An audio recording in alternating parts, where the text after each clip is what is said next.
Good morning. कसे आहात तुम्ही सगळे? तर सकाळी सकाळी मी छान ग्रीन टी घेतली आणि त्यानंतर अहोंना ॲपलचं मिल्कशेक बनवून दिला.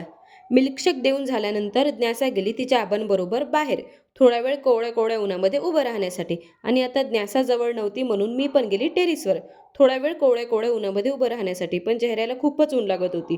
त्यानंतर मग मी शेंगदाण्याची कोरडी चटणी करायला घेतली. त्यासाठी मी शेंगदाणे भाजून घेतले, त्यामध्ये तिखट, जिरं, चवीनुसार मीठ, त्यानंतर थोडीशी चवीनुसार साखर असे सगळे पदार्थ टाकले आणि मिक्सरमधून ते बारीक करून घेतलं.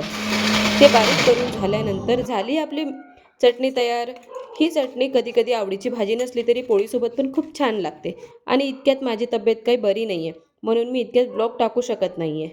पण आता थोडी ओके आहे तर मी टाकत आहे ब्लॉग.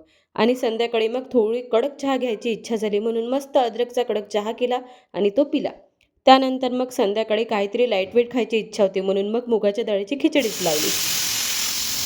आणि संध्याकाळी आला होता तृष्णेल आणि ताई. तृष्णेल गेला होता त्याच्या मामाच्या गावाला.